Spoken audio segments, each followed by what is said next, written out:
Sir, ನಾವು SC. ಮಾದೇವಪುರದಿಂದ ಸಚಿವ ಸ್ಥಾನ ಸಿಗಬೇಕು. ಅವ್ರು ತುಂಬಾ ಹಿರಿಯರು ಮತ್ತೆ ಹಾಗೂ ತುಂಬಾ ಇದರಲ್ಲಿ ಕಾರ್ಯವಹಿಸಿದ್ದಾರೆ. ಹಂಗಾಗಿ ಅವ್ರ ಸಚಿವ ಸ್ಥಾನ ಸಿಗಬೇಕು. ನಮ್ಮ ಇದಕ್ಕೆ ತುಂಬಾ ಅನ್ಯಾಯ ನಡೀತಾ ಇದೆ ಅನ್ನೋ ಲೆಕ್ಕಾಚಾರದಲ್ಲಿ ನಾವು ಹೋರಾಟ ಮಾಡ್ತೀವಿ ಸರ್. ಸಚಿವ ಸ್ಥಾನ ಇನ್ನೂ ಸಿಕ್ಕಿಲ್ಲ ಅಂದ್ರೂ ಮುಂದಕ್ಕೆ ಇದಕ್ಕಿಂತ ದೊಡ್ಡ ಹೋರಾಟನ ನಡೆಸಬೇಕಾಯ್ತದೆ.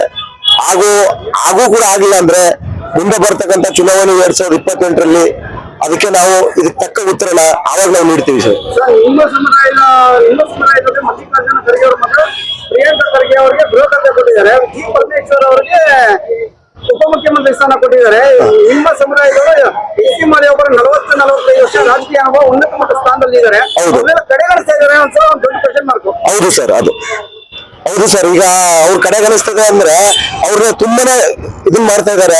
ಹಂಗಾಗಿ ನಮಗೂ ಕೂಡ ಅವ್ರ ಹಿಂದೆ ತುಂಬಾ ಹಿರಿಯರಾಗಿರೋದ್ರಿಂದ ಅವ್ರು ತುಂಬಾ ಅನುಭವ ಇದೆ. ಏನೇನೋ ಗೊತ್ತಿದ್ದವ್ರಿಗೆಲ್ಲ ಸಚಿವ ಸ್ಥಾನಗಳನ್ನ ಕೊಡ್ತಾರೆ. ತುಂಬಾ ಅನುಭವ ಇರೋರ್ನ ಕೂಡ ಕಡೆಗಣಿಸ್ತಾ ಇದ್ದಾರೆ ಅಂತ ಹೇಳ್ತೀವಿ. ಇದನ್ನ ದಯವಿಟ್ಟು ಹೈಕಮಾಂಡ್ ರಾಹುಲ್ ಗಾಂಧಿ ಅವ್ರ ಸಾರು ಹಾಗೂ ಅವರು ಎಚ್ಚೆತ್ಕೋಬೇಕು. ಮುಂದೆ ಏನು ಆಗ್ಬಾರ್ದು. ಒಳ್ಳೆ ತರದಲ್ಲಿ ಮುಂದೆ ಹೋಗಿರೋದನ್ನು ಕೂಡ ಒಟ್ಟುಗೂಡಿಸಿ ನಾವು ಮತ್ತೆ ಕಾಂಗ್ರೆಸ್ ಪಕ್ಷನ ಅಧಿಕಾರ ತಂದಿದ್ದೀವಿ. ಮತ್ತೆ ಕಡೆಗಣಿಸಿದ್ರೆ ಮತ್ತೆ ಕಾಂಗ್ರೆಸ್ ಕರ್ನಾಟಕದಲ್ಲೇ ಪತನ ಮಾಡ್ಬಿಡ್ತೀವಿ.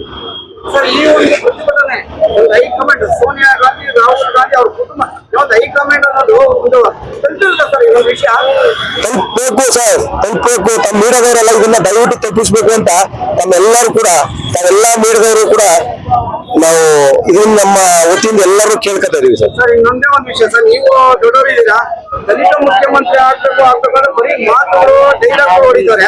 ಆ ದಲಿತ ಮುಖ್ಯಮಂತ್ರಿ ಅನ್ನೋದು ನಿಜ ಆಗುತ್ತಾ ಬರೀ ಮಾತಲ್ಲೇ ಉಳಿದ್ಬಿಟ್ಟಿದೆ ಸರ್. ಇಷ್ಟು ವರ್ಷ ಆಗಿ 40-50 ವರ್ಷದಲ್ಲಿ ಬರೀ ಮಾತಲ್ಲೇ ಉಳಿದ್ಬಿಟ್ಟಿದೆ. ಎಲ್ಲಾ ಸಚಿವ ಸ್ಥಾನಗಳನ್ನು ಕೊಟ್ಟಿದ್ದಾರೆ. ಹಾಗಾಗಿ ಮುಖ್ಯಮಂತ್ರಿ ಅನ್ನೋ ಸ್ಥಾನವನ್ನ ಕೊಟ್ಟಿಲ್ಲ. ಅದನ್ನ ಎಸ್.ಸಿ. ಮಾದೇವಪುರ ಸೀನಿಯರ್ ಇದ್ದಾರೆ, ಅವ್ರು ಕೊಡ್ಬೇಕು ಸರ್. ಅದನ್ನ ನಾವು ಕೇಳ್ತಾ ಇರೋದು. ಎಸ್.ಸಿ. ಮಾದೇವಪುರ ಕೊಡಬೇಕು, ಅದನ್ನ ಮುಖ್ಯಮಂತ್ರಿ ಸ್ಥಾನ ಕೊಡಬೇಕು ಅಂತ ನಾವು ಕೇಳ್ತಾ ಇರೋದು. ಈಗಾಗಲೇ ನೀವು ಮುಂದಕ್ಕಾದ್ರೂ ಅದನ್ನ ಕೊಡ್ಲೇಬೇಕು. ಕೊಡ್ಲಿಲ್ಲ ಅಂದ್ರೆ ದೊಡ್ಡ ಮಟ್ಟದಲ್ಲಿ, ಇಷ್ಟೇ ಅಲ್ಲ ಇದಕ್ಕಿಂತ ದೊಡ್ಡ ಮಟ್ಟದಲ್ಲಿ ಹೋರಾಟನ ಮಾಡ್ತೀವಿ. ಈ ಒಂದು ಒಗ್ಗಟ್ಟು ಮೊದಲಿಂದ ಒಂದು 75 ವರ್ಷ 100 ವರ್ಷ ಏನೋ ಮಾತಾಡ್ಕೊಂಡು ಬರ್ತಾ ಇದ್ರಲ್ಲ, ಅವತ್ತಿನ ಒಗ್ಗಟ್ಟಿದೆ ಹೋರಾಟನೇ ಇರ್ತದೆ ಅನ್ಸುತ್ತೆ. ಒಗ್ಗಟ್ಟಲ್ಲಿ ಸರ್ ನಾವು ಒಗ್ಗಟ್ಟು ಆಗ್ಬಿಡ್ತೀವಿ ಅಂತ ಮಧ್ಯದಲ್ಲಿ ನೀವೇ ಕೂತಂದ್ರೆ ಹಾಕ್ಬಿಡ್ತಿದ್ರಲ್ಲ, ನೀವೇ ಇಬ್ಬರು ಡಿವೈಡ್ ಮಾಡ್ತಾ ಇದೀರಾ. ನಾವು ಒಗ್ಗಟ್ಟು ಹಾಕ್ಬಿಟ್ರೆ ನೀವೆಲ್ಲಿ ಸೋತ್ ಬಿಡ್ತೀರಿ ಅಂದ್ಬಿಟ್ಟು ಮತ್ತೆ ನೀವುಗಳೇ ಸೇರಿ ಅದನ್ನ ನಾವು ಅದ್ಕೈ ಈ ಕೈ ಅಂತ ಹೇಳಿ ನಮ್ಮನ್ನ ದೂರ ಮಾಡ್ಬಿಟ್ಟು ನಮ್ಮನ್ನ ಚಿನ್ನವನ್ನ ಮಾಡ್ಬಿಟ್ಟು ಲಾಸ್ಟ್ ನಮ್ಮಲ್ಲಿ ಬರ್ತಕ್ಕಂಥ ಕಿತ್ಕೊಳ್ಳೋದು ನಗಾಡೋದು ಇನ್ನು ಮುಂದೆ ಹಂಗಾಗಲ್ಲ. ನಾವೆಲ್ಲ ಒಟ್ಟಾಗ್ತೀವಿ. ಒಗ್ಗಟ್ಟಿಂದ ದೊಡ್ಡ ಮಟ್ಟದಲ್ಲಿ ಹೋರಾಟ ಮಾಡಿ ನಾವು ಇದನ್ನ ಹೊರಗೆ ಪಡಿತೀವಿ. ಇದನ್ನ ಖಂಡಿತ ಸರ್ ಆಗುತ್ತೆ, ಆಗ್ಲೇಬೇಕು, ಇದು ಆಗ್ಬೇಕು. ದಲಿತ ಶಾಸಕರನ್ನ ಮೆಟ್ಲನ್ನಾಗಿ ಮಾಡ್ಕೊಂಡು ಮುಖ್ಯಮಂತ್ರಿಯಾಗಿ ದಲಿತರನ್ನ ತುಳಿತಕ್ಕಂತ ಹುನ್ನಾರವನ್ನ ಇವತ್ತು ಕೈಗೆ ಎಳಿತಾ ಇದ್ದೇವೆ ನಾವು. ಸಿದ್ದರಾಮಯ್ಯ ಅವರೇ, ನಿಮ್ಮ ಜೊತೆ ಹೊರಗೆ ಮಂತ್ರಿಗಳಾಗಿದ್ದಂತ, ನಿಮ್ಮನ್ನೇ ನಂಬಿದ್ದಂತ ಮಾದೇವಪ್ಪ ಅವರು ಈ ಮೋಸ ಆದಾಗ ನಾನು ಕಾಂಗ್ರೆಸ್ ಪಕ್ಷ ತೊರೆದು ಅಹಿಂದ ಪಕ್ಷವನ್ನ ಮತ್ತೆ ಈ ರಾಜ್ಯದಲ್ಲಿ ಕಟ್ತೀನಿ ಅಂತ ಹೇಳ್ಬೇಕಾಗಿತ್ತು. ಈ ಆಕ್ರೋಶ ವೇದಿಕೆಯಲ್ಲಿರ್ತಕ್ಕಂಥ ಸ್ವಾಮೀಜಿಗಳು, ಬೌದ್ಧ ಭಿಕ್ಕುಗಳು ಮತ್ತು ಎಲ್ಲ ದಲಿತ ನಾಯಕರಲ್ಲಿ ಇದೆ. ಕೆಲವರು ಬರಕ್ಕಾಗಿಲ್ಲ, ಗೊತ್ತು ಏನು ಬಂದಿಲ್ಲ, ಯಾವ ಕಾರಣಕ್ಕಾಗಿ ಬಂದಿಲ್ಲ ಅಂತ ಗೊತ್ತು. ಸಿದ್ದರಾಮಯ್ಯ ಅವರು ತಮ್ಗೆ ಏನಾದ್ರು ಮಾಡ್ಬೋದು ಅಂತ ಆಸೆ ಆಕಾಂಕ್ಷಿಸಿದಂತ ಕೆಲವರು ಬಂದಿಲ್ಲ.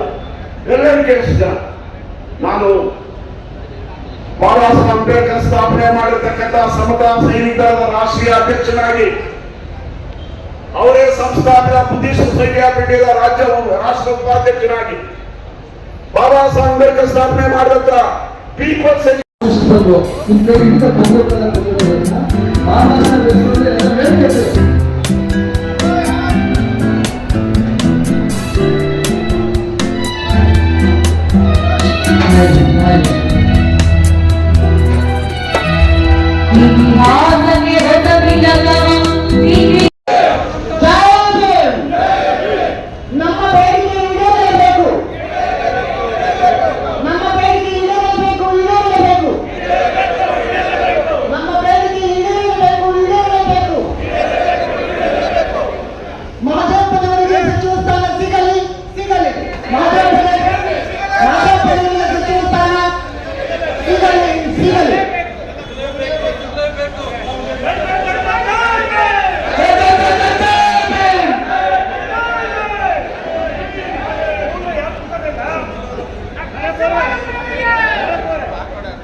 ಪ್ರಜಾಸತ್ತಾತ್ಮಕ ಗಣರಾಜ್ಯವನ್ನಾಗಿ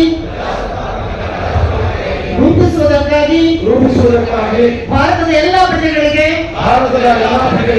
ಸಾಮಾಜಿಕ ಆರ್ಥಿಕ ಮತ್ತು ರಾಜಕೀಯ ನ್ಯಾಯವನ್ನು ವಿಚಾರ ಅಭಿವ್ಯಕ್ತಿ ನಂಬಿಕೆ ಧರ್ಮ ಮತ್ತು ಉಪಾಸನೆಯ ಸ್ವಾತಂತ್ರ್ಯವನ್ನು ಸ್ಥಾನಮಾನ ಮತ್ತು ಅವಕಾಶಗಳ ಸಮಾನತೆಯನ್ನು ದೊರೆಯುವಂತೆ ಮಾಡುವುದಕ್ಕಾಗಿ ವ್ಯಕ್ತಿ ಗೌರವ ದೇಶದ ಏಕತೆ ಮತ್ತು ಸಮಗ್ರತೆಗಾಗಿ ಎಲ್ಲರಲ್ಲಿ ಭ್ರಾತೃತ್ವ ಭಾವನೆಯನ್ನು ಮೂಡಿಸುವುದಕ್ಕಾಗಿ ದೃಢ ಸಂಕಲ್ಪ ಮಾಡಿ ನಮ್ಮ ಸಂವಿಧಾನ ಸಭೆಯಲ್ಲಿ 1949ನೇ ಇಸವಿ ನವೆಂಬರ್ ತಿಂಗಳ 26ನೇ ದಿನದಂದು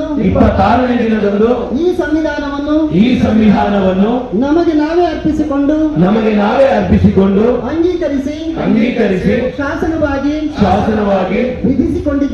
ವಿಧಿಸಿಕೊಂಡಿದ್ದೇವೆ.